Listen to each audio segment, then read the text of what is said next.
Where are you at physically? Some of the guys, anybody coming back? Yeah, I'd say if we were practicing today, everybody would practice. Dory wouldn't practice today again, and Drew wouldn't practice today. Everybody else would practice. Any chance for IR for either one of those guys? I don't think so, but we'll see. I don't think so. But not looking good for Thursday. We'll see. Yeah, go all the way to the end like we normally do. So you sound optimistic that McLeod would be available? Yeah, I mean we're not doing physical activity, but that's my hope. Where are you at with that cornerback position at this point? With like who's going to play? Yeah, we got a couple more days. We'll see where everybody's at tomorrow night, Thursday morning. Deontay has not gone into the slot very much. Did you have comfort, confidence that he could do it if that's what it's called for on Thursday night? Yeah, if that's what we thought was best to do game plan wise. Tough opponent, really good player. CD, they got a lot of good players, so we're burning it pretty good here. Brian, the injuries aside, do you think it's easier? You have, we talked about having a very young team to just bounce back or better, than on a short week physically. No, I think it's always difficult for these guys on a short week. The routine, but again, you gotta play them, when they're called upon. So we're doing the best we can. Our walkthroughs, extra meetings, extra walkthroughs. We'll do a little bit of a jog through here today, but you got to put everything you got into it. Where are you at? The Cowboys' success against the Giants in the last 6-7 years has really been marked by both sides of the line of scrimmage, the trenches. How much better do you think you guys are today on both sides of the line of scrimmage than you were even last year? Yeah, I would just say that our guys are doing everything they can do to get ready to play a good team, and the only thing that matters is this game. When you're building a team, though, are you building it? Obviously, you're hand in hand with Joe in the offseason on building a team.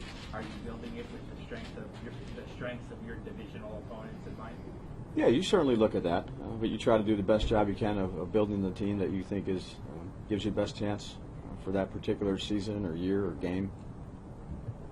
You didn't commit to Greg one way or the other yesterday as the kicker for Thursday night. Where are you at with that situation? Yeah, it's going to be Greg. So. Dave, you went into last week talking about Garrett and how much of a guy you have to identify right before it. I assume Parsons falls in that class, if not right very close. Yeah, dynamic player. He's lined up in a variety of spots. He has the ability to play really any position. Explosive, athletic, tough. He's a hell of a football player. He's one of the better players in the league. Challenge the block. I would assume if you just look at the numbers, it would be just run the ball against them, but I assume it's not that simple. Yeah, I think this is unique. It's there's 3 games in. You got 3 games to look at. You can go back to Minnesota with Coach Zimmer, but all 3 of those kind of took on a life of its own. The Cleveland game was kind of touch and go there for a while until the end of the second quarter, the early part of the third quarter. Then they get up, so you call games differently based on how things are going in the game. New Orleans got off to a fast start. It was up 35-13 or whatever it was at the half.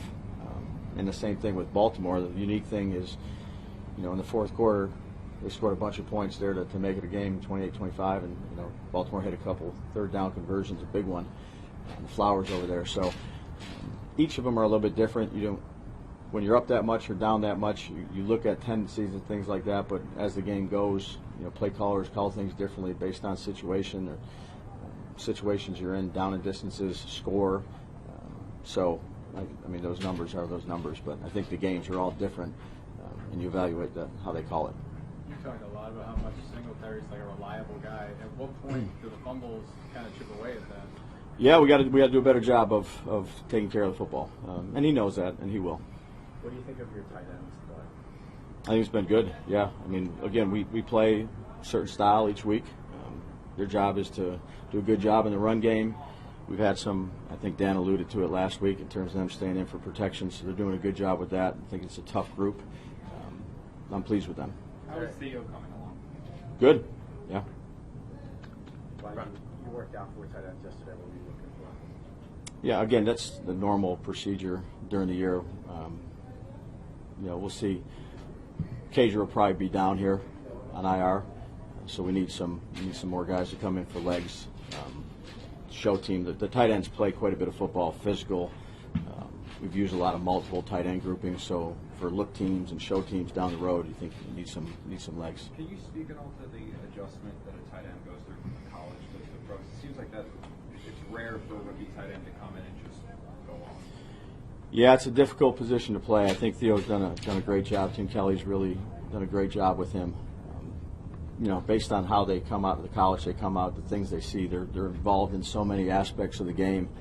Having coached, you never have enough individual time with the tight ends because they got to be in tune with the line, they got to be in tune with the passing game, the protections.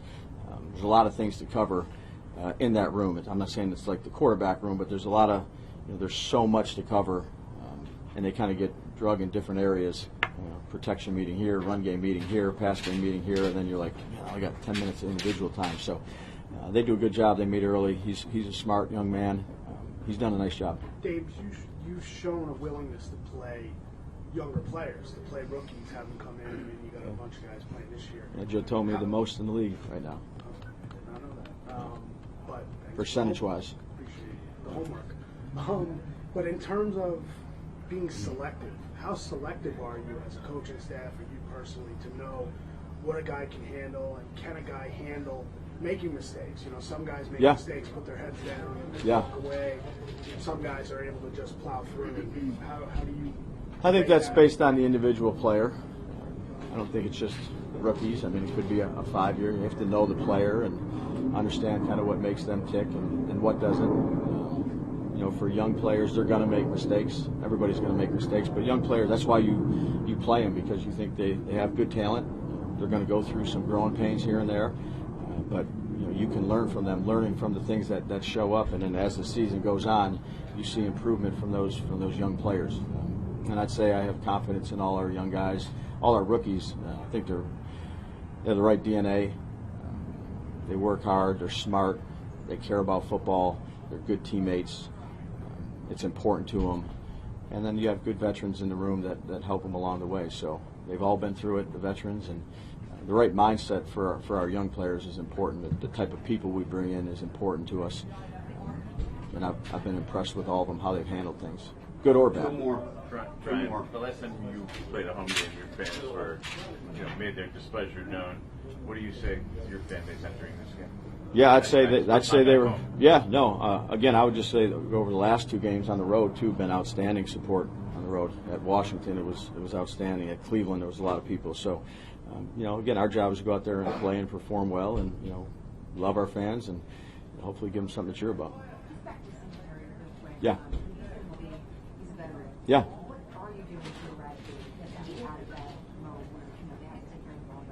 No, he knows that. He's a pro. Yeah. He'll work on that.